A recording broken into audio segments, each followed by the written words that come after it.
आज की इस वीडियो में हम लोग प्रेजेंट टेंस के कंप्लीट कंसेप्ट को समझने वाले हैं और यहां पर हम लोग present indefinite tense, present continuous tense, present perfect tense और प्रेजेंट परफेक्ट कंटिन्यूअस टेंस को पढ़ने वाले हैं। अगर आपको टेंस में कुछ भी नहीं आता है तो आप इस वीडियो को एकदम अच्छे तरीके से देख लीजिए। आज के बाद आपको प्रेजेंट टेंस में किसी भी प्रकार का कोई भी प्रॉब्लम नहीं होगा।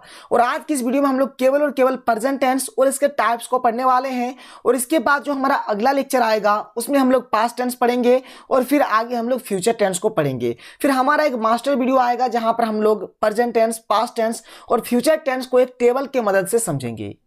ये हमारा टेंस का पार्ट 2 वीडियो है। अगर आपने अभी तक पार्ट 1 को नहीं देखा है तो सबसे पहले आप पार्ट 1 को देख लीजिए, क्योंकि वहां पर मैंने आपको बहुत सारे बेसिक कंसेप्ट बताया था। वहां पर मैंने आपको सेंटेंस का फंडा बताया था। वहां पर मैंने आपको बताया था कि आप V5 में किस प्रकार से चेंज करेंगे, यानी कि आप V1 के साथ S कब लगाएंगे, ES कब लगाएंगे, इस तरह का मैंने वहां पर आपको कंसेप्ट बताया था। मैंने आपको वहां बताया था कि अगर आपको अफर्मेटिव सेंटेंस पता है तो आप उससे नेगेटिव सेंटेंस, इंट्रोगेटिव सेंटेंस और नेगेटिव इंट्रोगेटिव सेंटेंस में किस प्रकार से मतलब बदलाव करेंगे। हर एक चीज को मैंने पार्ट 1 में ही आपको बता दिया है। और देखिए, आपको वॉइस में थोड़ा सा प्रॉब्लम लग सकता है क्योंकि मेरा जीभ में थोड़ा सा घाव हो गया है, तो मुझे बोलने में बहुत ही ज्यादा दिक्कत हो रहा है। जैसे जैसे मैं बोल रहा हूं तो मेरा जीभ बहुत दर्द कर रहा है। क्लियर है?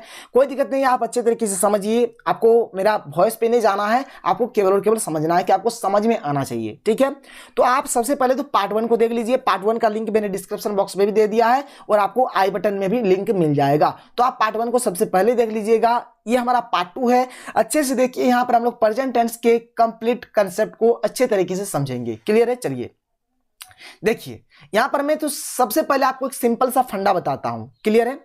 देखिए, सबसे पहले तो आप इसको पहचान को देख लीजिए। पहचान देखने के बाद यहां पर मैं आपको बताऊंगा कि आप अफर्मेटिव सेंटेंस अगर आपको पता है तो आप उसी से नेगेटिव सेंटेंस किस प्रकार में बदलेंगे, उसी से आप क्या करेंगे, इंट्रोगेटिव में किस प्रकार से बदलेंगे और नेगेटिव इंट्रोगेटिव में किस प्रकार से बदलेंगे। क्लियर है? देखिए, सिंपल सा कहानी है। यहां पर पहला बात कर लेते हैं कि प्रेजेंट इंडेफिनिट टेंस हमारा क्या होता है। ठीक है, तो इसका पहचान जो होता है ना, तो हिंदी से आप एकदम आसानी से पहचान कर सकते हैं कि उसमें जो क्रिया होता है ना, क्रिया जो मुख्य क्रिया होता है उसमें आपको मिलेगा ता हूं, ती हूं, ते हो, ती हो, ते है, ता है, इट इज, मतलब ता ते ती हूं है, इस प्रकार से रहता है। क्लियर है? जैसे कि मैं खाता हूं, मैं पढ़ता हूं, राम विद्यालय जाता है, मैं तुमसे प्यार करता हूं, मतलब कुछ इस प्रकार से रहेगा। तो देखिए, ता हूं, ती हूं, ते हो, इस प्रकार से रह रहा है, तब आपको पता चल जाएगा कि हमारा प्रेजेंट इंडेफिनिट टेंस में है। क्लियर है? ये तो आप हिंदी से पहचानने सीखे, लेकिन आपको अंग्रेजी से भी पहचानना सीखना होगा। कैसे सीखेंगे? देखिए, जो हमारा प्रेजेंट इंडेफिनिट टेंस होता है ना, तो सबसे पहले तो हमारा सब्जेक्ट आएगा। मैंने आपको पार्ट 1 में बता दिया था कि सब्जेक्ट किसे कहते हैं, मतलब जो काम करता है उसी को हम लोग सब्जेक्ट कहते हैं। और सब्जेक्ट के तुरंत बाद या तो V1 आएगा या फिर V5 आएगा। तो सब्जेक्ट के तुरंत बाद अगर हमारा V1 आता है या फिर V5 आता है तो आप जान जाएंगे कि वह टेंस हमारा किस में है, प्रेजेंट टेंस में है। मतलब वह जो सेंटेंस होगा वह हमारा प्रेजेंट इंडेफिनिट टेंस में होगा। क्या है पहचान? कि सब्जेक्ट के तुरंत बाद या तो V1 आना चाहिए या फिर V5 आना चाहिए। और ये एक्चुअल में होता है अफर्मेटिव सेंटेंस में। ये किस में होता है? अफर्मेटिव सेंटेंस में। V5 मतलब क्या होता है कि V1 के साथ S लगाना है या फिर ES लगाना है। और ये V5 का यूज हम लोग करते हैं TPSN में। ये TPSN क्या होता है मैंने आपको पार्ट 1 में बताया था, लेकिन यहाँ पर मैं आपको थोड़ा सा फिर भी बता देता हूं। TPSN मतलब होता है थर्ड पर्सन सिंगुलर नंबर। और थर्ड पर्सन सिंगुलर नंबर में हमारा आता है एक ही, एक आता है सी, एक आता है ईट, और यहाँ पर कोई भी एक चीज होगा, जैसे कोई एक नाम हो गया, कोई भी एक वस्तु हो गया, मतलब कोई भी एक चीज आएगा तो वो हमारे TPSN में आएगा। क्लियर है? तो TPSN में हम लोग V5 का यूज करेंगे। V5 मतलब क्या होता है कि V1 के साथ आप S लगा दीजिए या फिर ES लगा दीजिए। इंग्लिश से पहचानेंगे कैसे? तो सब्जेक्ट के तुरंत बाद या तो हमारा V1 आएगा या फिर V5 आएगा। जैसे मैं आपको एग्जांपल देता हूं, जैसे कि आई ईट, देखिए यहाँ पर सब्जेक्ट है और सब्जेक्ट के तुरंत बाद हमारा वर्ब आया और वर्ब का ये फर्स्ट फॉर्म है। जैसे हम लोग बोलेंगे कि ही इट्स, देखिए यहाँ पर हमारा सब्जेक्ट है और सब्जेक्ट के तुरंत बाद हमारा V5 आ गया। तो इस प्रकार से आप पहचान सकते हैं। और अगर मान के चलिए कि अगर आपका नेगेटिव सेंटेंस हो, इंट्रोगेटिव सेंटेंस हो और नेगेटिव इंट्रोगेटिव सेंटेंस हो, मतलब इसमें से कुछ भी सेंटेंस हो, तो इसमें आपको डू या फिर डज देखने को मिलेगा। तो आपको जब भी सेंटेंस में डू मिले या फिर डज मिले तो आप सीधे चल जाइए कहां पर? प्रेजेंट इंडेफिनिट टेंस में। मतलब ये कोई भी टेंस नहीं होने वाला, बल्कि ये हमारा होगा प्रेजेंट इंडेफिनिट टेंस। केवल प्रेजेंट इंडेफिनिट टेंस ही एक होता है जिसमें डू और डज का प्रयोग होता है और सब्जेक्ट के तुरंत बाद V1 या फिर V5 आता है। क्लियर है, समझ में आ गया, कोई दिक्कत नहीं होगा। अब चलिए हम लोग यहां से डिस्कस करते हैं कि आप किस प्रकार से मतलब affirmative sentence, negative sentence, interrogative sentence और नेगेटिव इंट्रोगेटिव सेंटेंस के जो मतलब वर्किंग रूल है, जो रूल है उसको किस प्रकार से आप एकदम अपने दिमाग में याद रखेंगे। देखिए सिंपल सा मैं आपको कहानी सुनाता हूं। मान के चलिए अफर्मेटिव सेंटेंस है, अफर्मेटिव सेंटेंस में तो हमारा कोई एक हेल्पिंग वर्ब रहेगा, हेल्पिंग वर्ब, ठीक है। अगर आपको नेगेटिव सेंटेंस में बदलना है, देखिए नेगेटिव सेंटेंस में अगर आपको बदलना है तो जो हेल्पिंग वर्ब रहेगा ना, इसके बाद हम लोग सिंपल सा नॉट का यूज कर देंगे, बस ये आपका नेगेटिव सेंटेंस में बदल गया। क्या करना है, अफर्मेटिव सेंटेंस में जो भी हेल्पिंग वर्ब हमारा रहेगा, नेगेटिव सेंटेंस बनाने के टाइम उस हेल्पिंग वर्ब के बाद हम लोग नॉट का यूज करेंगे। ये हमारा नेगेटिव सेंटेंस का वर्किंग रूल हो जाएगा। अगर आपको इंट्रोगेटिव सेंटेंस में बदलना है तो क्या करना है, देखिए जो भी आपका हेल्पिंग वर्ब रह रहा है अफर्मेटिव सेंटेंस में, उस हेल्पिंग वर्ब को हम लोग क्या करेंगे, सब्जेक्ट के पहले लगा देंगे, बस और कुछ नहीं करना है। बाद बाकी जो नियम है सेम टू सेम रहेगा, यहां पर भी जो नियम है सेम टू सेम रहेगा, जो उसमें लग रहा है इसमें भी लगेगा। लेकिन इंट्रोगेटिव सेंटेंस में क्या करना है कि जो सब्जेक्ट रहेगा, सब्जेक्ट के पहले आपको हेल्पिंग वर्ब को लगा देना है, ठीक है। इंट्रोगेटिव सेंटेंस समझ गए। एक होता है नेगेटिव इंट्रोगेटिव सेंटेंस, क्लियर है। तो नेगेटिव इंट्रोगेटिव सेंटेंस में देखिए पहला बात तो आपको इंट्रोगेटिव में बदलना पड़ेगा। तो इंट्रोगेटिव में बदलने के लिए क्या करेंगे, सब्जेक्ट के पहले हम लोग हेल्पिंग वर्ब का यूज करेंगे और इसको नेगेटिव बनाने के लिए क्या करते हैं, सब्जेक्ट के बाद हम लोग नॉट का यूज कर देते हैं। बस देखिए आपको क्या करना है, सब्जेक्ट के पहले आपको हेल्पिंग वर्ब लगाना है और सब्जेक्ट के बाद आपको क्या लगाना है, नॉट लगाना है। तो आप इस प्रकार से काम करेंगे। लेकिन अगर आप प्रेजेंट इंडेफिनिट टेंस को देखेंगे तो यहां पर थोड़ा सा कंसेप्ट आपको अलग से मिलेगा, क्योंकि यहां पर जो हम लोग हेल्पिंग वर्ब का यूज करेंगे, डू का या फिर डज का यूज करेंगे, जो आपको अफर्मेटिव सेंटेंस में देखने को नहीं मिलेगा। ये आपको मिलेगा नेगेटिव सेंटेंस, इंट्रोगेटिव सेंटेंस और नेगेटिव इंट्रोगेटिव सेंटेंस में। तो देखिए जब हम लोग क्या करेंगे, नेगेटिव सेंटेंस में जब नेगेटिव सेंटेंस में बदलेंगे तो हेल्पिंग वर्ब या तो हमारा डू रहेगा या फिर डज रहेगा। तो डू और डज के बाद हम लोग क्या लगाएंगे, नॉट लगाएंगे, यानी डू नॉट या फिर डज नॉट का यूज करेंगे। जब इंट्रोगेटिव सेंटेंस में बदलना है तो क्या करेंगे, सब्जेक्ट के पहले हम लोग या तो डू लगाएंगे या फिर डज लगाएंगे, क्लियर है। जब नेगेटिव इंट्रोगेटिव सेंटेंस में हमें बदलना है तो सब्जेक्ट के पहले हम लोग क्या लगाएंगे, या तो डू लगाएंगे या फिर डज लगाएंगे और सब्जेक्ट के बाद हम लोग क्या लगाएंगे, नॉट लगाएंगे। तो ये रहा इसका नियम, कोई दिक्कत वाली बात नहीं है, एकदम इसको आप अपने दिमाग में डाल लीजिए। इसको मैंने पार्ट 1 में आपको एकदम एग्जांपल के मदद से बताया था, तो आप पार्ट 1 देख सकते हैं, लेकिन यहां पर भी मैंने आपको कंसेप्ट को बता दिया। चलिए बात करते हैं अब इसके मतलब नियम को कि किस प्रकार से हमारा काम करने वाला है। देखिए वर्किंग रूल देखते हैं। पहला बात हम लोग बात करते हैं एएस यानी कि अफर्मेटिव सेंटेंस। अफर्मेटिव सेंटेंस का नियम क्या होता है, सबसे पहले तो सब्जेक्ट होगा और सब्जेक्ट के तुरंत बाद या तो हमारे पास V1 आएगा या फिर V5 आएगा। V5 लगता है TPSN यानी कि थर्ड पर्सन सिंगुलर नंबर में, और V5 मतलब होता है V1 के साथ S या ES। सब्जेक्ट मतलब होता है करता यानी कि जो काम करता है उसे हम लोग सब्जेक्ट कहते हैं। यहाँ पर एक एग्जाम्पल है कि मैं खाता हूँ, मैं खाता हूँ, मैं का इंग्लिश क्या होगा, आई, और खाना सीधे वर्ब आपको लगा देना है। खाना का इंग्लिश ईट होता है, तो आई तो हमारा TPSN नहीं है, तो सिर्फ यहाँ पर V1 लगेगा यानी कि ईट।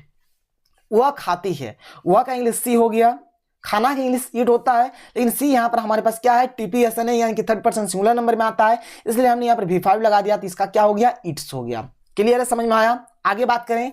अब जैसे कि मैंने आपको बताया नेगेटिव सेंटेंस में जब भी आपको बदलना है तो सब्जेक्ट तो आपको लिखना पड़ेगा, और यहाँ पर जो हेल्पिंग वर्ब है डू और डज, तो डू और डज के बाद आपको नॉट लगाना है, तो इसीलिए हम लोग यहाँ पर यूज कर रहे हैं डू नॉट या फिर डज नॉट का। और देखिए जब हम लोग यहाँ पर डज नॉट का यूज करेंगे तो डज नॉट का यूज होगा TPSN में, और यहाँ पर देखिए वर्ब का फर्स्ट फॉर्म ही हमें लिखना है, यहाँ पर V5 हमें नहीं लिखना है TPSN के साथ, यहाँ पर सिंपल सा हम लोग क्या लिखेंगे, V1 लिखेंगे। ऐसा क्यों, तो देखिए यहाँ पर डज जो है ना ये हमारा खुद V5 है, ये डज हमारा खुद V5 है। जैसे कि डू का अगर हम लोग बात करें तो V1 में डू होता है, V2 में डीड होता है, V3 में हमारा डन होता है, V4 में हमारा डूइंग होता है, और V5 में हमारा डज होता है। तो यहां पर तो हमने एक बार V5 लगा दिया, तो यहां पर भी V5 लगाएंगे, यहां पर भी V5। हजार जगह पे हम लोग V5 थोड़े लगा सकते हैं, आपको यहां पर एक ही जगह पे लगाना है। तो जैसे मैंने आपसे कहा कि आपको जो भी हेल्पिंग वर्ब मिलेगा नेगेटिव सेंटेंस बदलने के लिए हेल्पिंग वर्ब के बाद आप क्या कीजिए, नॉट का यूज कीजिए। बाद बाकी जो भी नियम रहेगा सेम टू सेम होगा। जैसे यहाँ पर मैं नहीं खाता हूं तो I do not eat, Ram नहीं खाता है तो राम डज नॉट ईट। और देखिए यहाँ पर दोनों केस में आपको वर्ब का फर्स्ट फॉर्म यानी कि V1 ही लिखना है। नेगेटिव सेंटेंस क्लियर है। आगे बढ़े, इंट्रोगेटिव सेंटेंस देख लीजिए। मैंने आपसे क्या कहा कि जो हेल्पिंग वर्ब होगा सब्जेक्ट के पहले लिखना है, तो सब्जेक्ट के पहले हमने डू और डज को लगा दिया, सब्जेक्ट रहेगा, उसके बाद जो भी नियम है सेम टू सेम वैसा ही रहने वाला है। अब देखिए यहाँ पर एक क्वेश्चन वर्ड वाला होता है। क्वेश्चन वर्ड का कंसेप्ट क्या होता है कि जब आपका जो भी मतलब क्या, कौन, कहाँ, कैसे, ये सब क्या हो वाक्य के बीचों बीच हो तब ये वाला रूल लगेगा, और जब वाक्य के पहले हो तब ये वाला रूल लगेगा। देखिए यहाँ पर वाक्य के पहले है तो ये वाला रूल लगेगा, यहाँ पर वाक्य के बीच में है तो ये नीचे वाला रूल लगेगा। क्लियर है, समझ में आ रहा है? चलिए थोड़ा सा डिस्कस करते हैं। तो पहले डू डज लगेगा, सब्जेक्ट, फिर V1। और देखिए क्वेश्चन वर्ड अगर वाक्य के बीच में हो, कुछ नहीं करना है आपको, सिंपल सा क्वेश्चन वर्ड का आपको जो भी इंग्लिश होगा उसको लिखना है, और ये जो नियम है ना, ये जो नियम है, इसी नियम को आपको यहाँ पर सेम टू सेम हुबहू चिपका देना है। देखिए सेम टू सेम वही चीज है जो ऊपर में यहाँ पर लिखा हुआ है, यही चीज हमारा ये वाला है।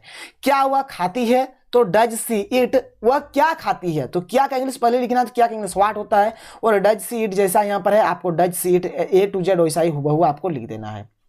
क्या आप पढ़ते हैं? डू यू रीड, आप क्या पढ़ते हैं? देखिए क्या का इंग्लिश आ गया व्हाट, और डू यू रीड जैसा था वैसे ही हमने यहाँ पर लिख दिया। तो इस प्रकार से आप इंट्रोगेटिव सेंटेंस में बदल सकते हैं। अब बारी आएगा नेगेटिव इंट्रोगेटिव सेंटेंस का।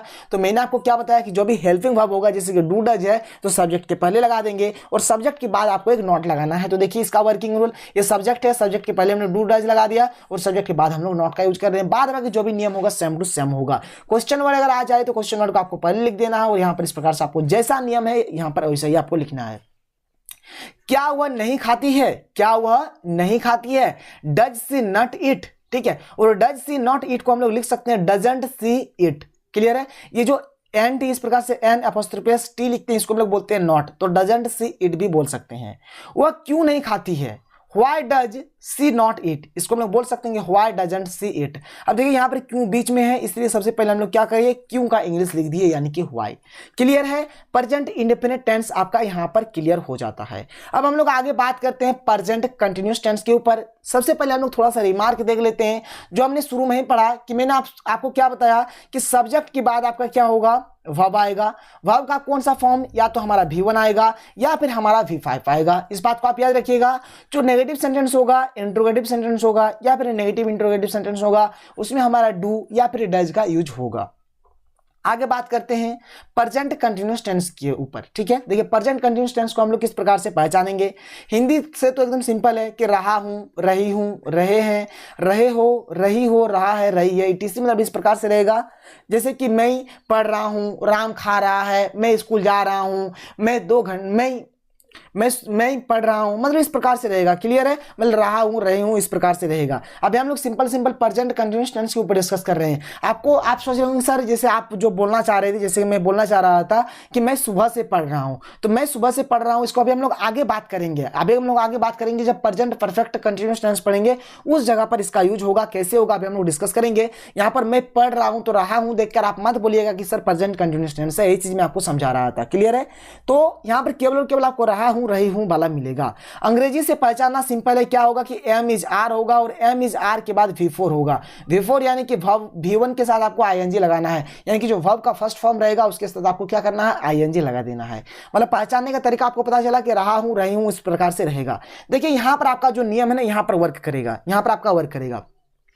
ये रहा आपका अफर्मेटिव सेंटेंस का नियम। क्या होगा? सब्जेक्ट होगा, सब्जेक्ट के बाद एम इज आर, और इसके बाद V4 होगा। ये हमारा हुआ हेल्पिंग वर्ब। यहां पर हेल्पिंग वर्ब क्या है, एम है, इज है, आर है, कोई भी हो सकता है। अगर आपको नेगेटिव सेंटेंस में बदलना है, देखिए सिंपल तरीके से मैं आपको बता रहा हूं। तो मैंने आपको क्या बताया कि जब भी आपको नेगेटिव सेंटेंस में बदलना है, तो जो भी हेल्पिंग वर्ब रहेगा उसके बाद आपको नॉट लगाना है। तो सब्जेक्ट का सब्जेक्ट होगा, यहां पर हेल्पिंग वर्ब क्या है, एम इज आर है, तो यहां पर एम इज आर, और इसके साथ आपको क्या करना है, एक नॉट लगा देना है, और V4 आपको लिख देना है। ये आपका नेगेटिव हो गया।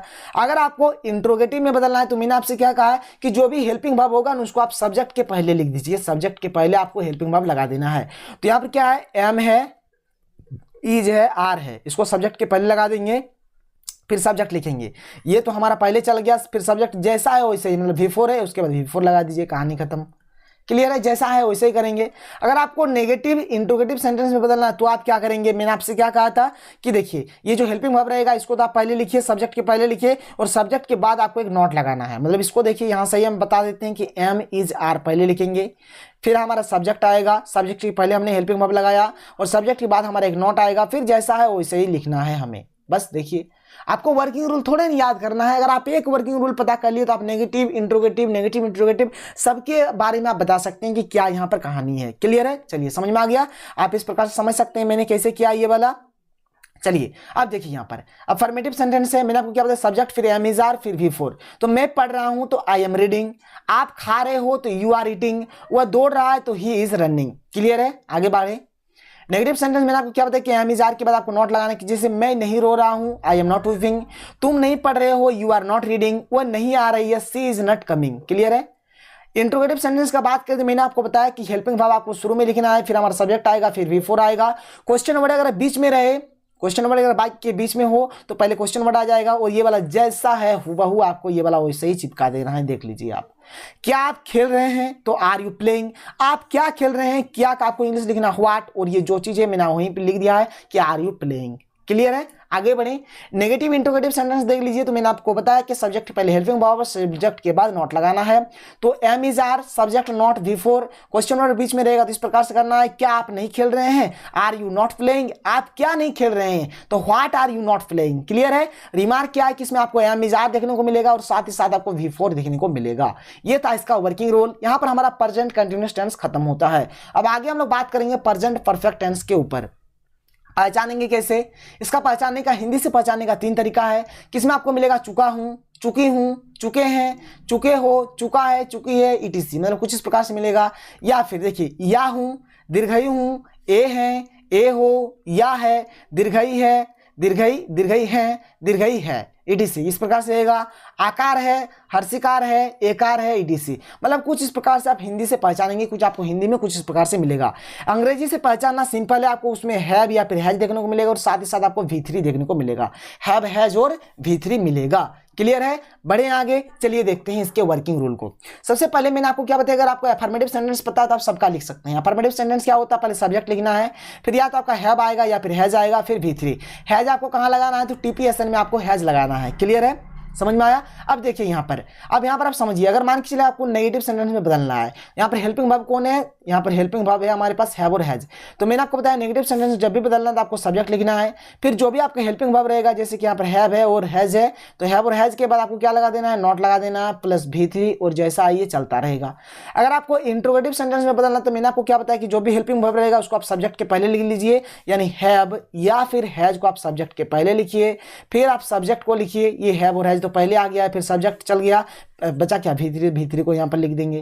क्लियर है। अगर आपको इसको नेगेटिव इंट्रोगेटिव सेंटेंस में बदलना है तो मैंने आपको क्या बताया कि देखिए सब्जेक्ट के पहले तो हेल्पिंग वर्ब रहेगा और सब्जेक्ट के बाद आपका नॉट होगा, यानी इसको हम लोग लिखेंगे, पहले हैव लिखेंगे, फिर हैज लिखेंगे, फिर सब्जेक्ट लिखेंगे, फिर नॉट लिखेंगे, फिर V3 लिखेंगे, और जैसा आइए चलता रहेगा। समझ में आया कि नहीं, सब कुछ एकदम एक ही नियम है, कर सकते हैं। क्लियर है, चलिए आगे बढ़ते हैं, देखते हैं इसके आंसर को। मैं खा चुका हूं तो आई हैव ईटन, मैंने खाया है, आई हैव ईटन, मैंने खा लिया है, आई हैव ईटन, मतलब इन तीनों का एक ही यहाँ पर होने वाला है ट्रांसलेशन कि आई हैव ईटन। जैसे कि मैंने नियम बताया कि चुका हूं रहेगा, या है, कुछ इस प्रकार से रहेगा। क्लियर है। तुम खेल चुके हो, यू हैव प्लेड, राम सो चुका है, राम हैज स्लेप्ट। क्लियर है, इस प्रकार से बनाएंगे। नेगेटिव वाला देख लीजिए, जैसे कि मैंने आपको बताया सब्जेक्ट रहेगा, हेल्पिंग वर्ब रहेगा, इसके बाद आपको नॉट लगाना है। वे लोग नहीं सोए हैं तो दे हैव नॉट स्लेप्ट या फिर दे हैवंट स्लेप्ट, ऐसे लिख सकते हैं। वह नहीं गई है, सी हैज नॉट गॉन या सी हैजंट गॉन। क्लियर है, आगे बढ़े। इंट्रोगेटिव सेंटेंस में आपको क्या बताया कि सब्जेक्ट के पहले आपको हेल्पिंग वर्ब लगाना है। क्या बच्चे सो चुके हैं, तो हैव द चिल्ड्रन स्लेप्ट, या फिर आपने क्या किया, what have you done. Clear है, आगे बढ़े। नेगेटिव इंट्रोगेटिव रहेगा तो पहले सब्जेक्ट के पहले आपको हेल्पिंग वर्ब और सब्जेक्ट के बाद आपको नॉट लगाना है। तो क्या ये लोग नहीं सोए हैं, तो हैव दे नॉट स्लेप्ट, या बच्चे क्यों नहीं सोए हैं, तो why have the children not slept. Remark मैंने आपको क्या बताया कि इसमें आपको हैव हैज मिलेगा और साथ में आपको V3 मिलेगा। क्लियर है। अब हमारे पास लास्ट टेंस है यहाँ पर प्रेजेंट परफेक्ट कंटिन्यूअस टेंस। जैसे कि मैंने आपसे बताया कि जैसे प्रेजेंट कंटिन्यूअस टेंस में हमने पढ़ा के रहा हूँ, रही हूँ, रहेगा। जैसे वहां पर मैंने आपको बताया कि जो मैं सुबह से पढ़ रहा हूं, ये हमारा प्रेजेंट कंटिन्यूअस टेंस में नहीं आता बल्कि प्रेजेंट परफेक्ट कंटिन्यूअस टेंस में आता है। देखिए प्रेजेंट परफेक्ट कंटिन्यूअस टेंस का वर्किंग रूल क्या है, पहले हिंदी से पहचानते हैं, पहचान पहले देख लेते हैं। ठीक है, तो ता रहा हूं, ती रही हूं, ता रहा है, ते रहे हो, ते रहे हैं। जैसे कि मैं पढ़ता रहा हूं, आप खाते रहे हो, मतलब इस प्रकार से आपको मिलेगा। या फिर देखिए आपको रहा हूं, रही हूं, रहे हैं, रही है, रहे हो, रही हो, रहा है, ईटीसी ये सब चीज भी मिल सकता है। लेकिन साथ में देखिए प्लस, प्लस आपका क्या होगा, एक समय सूचक शब्द रहेगा। जैसे कि मैं पढ़ रहा हूं, ये आपका प्रेजेंट कंटीन्यूअस टेंस का हो गया।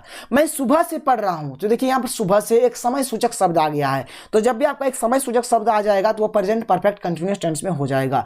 अंग्रेजी से पहचान करना सिंपल है, आपको यहाँ पर हैव बीन या फिर हैज बीन मिलेगा और साथ ही साथ V4 मिलेगा। V4 यानी कि V1 प्लस ING। और अगर आप अंग्रेजी से पहचानना चाहेंगे उस सेंटेंस में तो समय सूचक शब्द के बाद आपको एक फॉर मिलेगा या फिर आपको सिंस देखने को मिलेगा। क्लियर है? तो ये रहा प्रेजेंट परफेक्ट कंटीन्यूअस टेंस का वर्किंग रूल, मतलब एक्चुअल में पहचान कि किस प्रकार से आप इसको आइडेंटिफाई करेंगे, किस प्रकार से पहचानेंगे।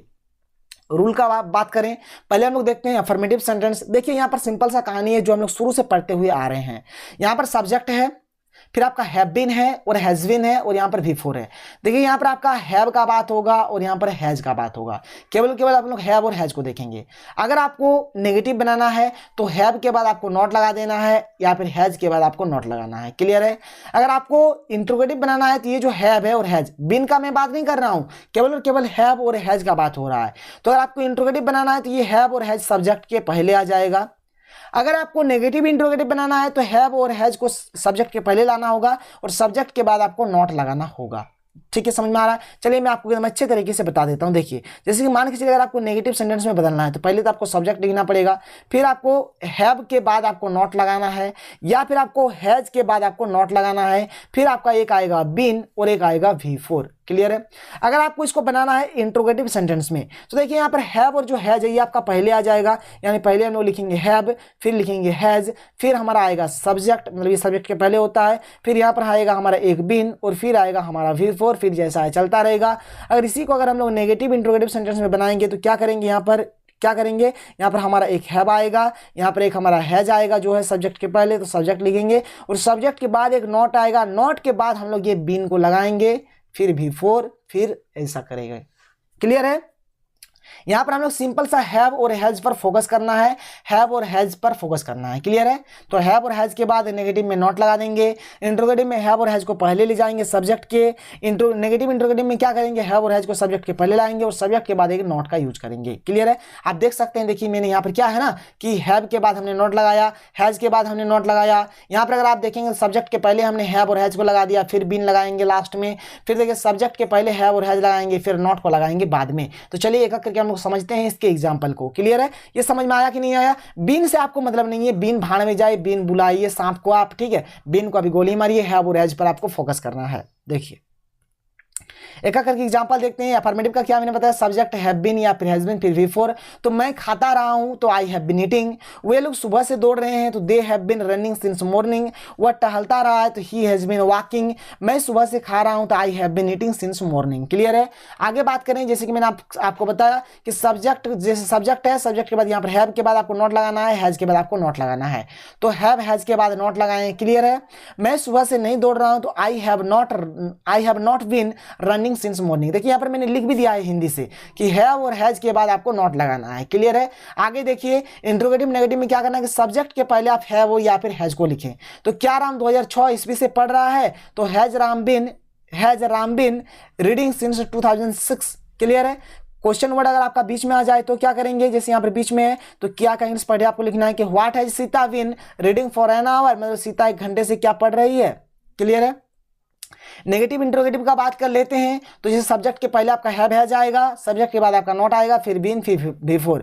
क्या वो देश की सेवा नहीं करते रहे हैं, तो have they not been serving the country. और क्वेश्चन वर्ड अगर आपका बीच में रहेगा तो पहले आपका क्वेश्चन वर्ड आएगा, जैसे कि सुरेश सुबह से क्यों नहीं पढ़ रहा है, तो क्यों का पहले लिखना है, तो why has Suresh not been reading since morning. और यहाँ पर हमारा प्रेजेंट टेंस का जो भी मतलब 4 टाइप्स था खत्म हो जाता है। वीडियो अगर आपको पसंद आया तो इस वीडियो को लाइक करें। अगर आपने अभी तक हमारे चैनल को सब्सक्राइब नहीं किया है तो सब्सक्राइब करके बेल का आइकन प्रेस कर लें। और देखिए हमारा जो अगला लेक्चर आने वाला है, अगले लेक्चर में हम लोग पास्ट टेंस के कंप्लीट मतलब कंसेप्ट को देखेंगे, जैसे कि चारों टाइप्स को एकदम बहुत ही अच्छे तरीके से पढ़ेंगे। तो मिलते हैं अगले वीडियो में। Thank you.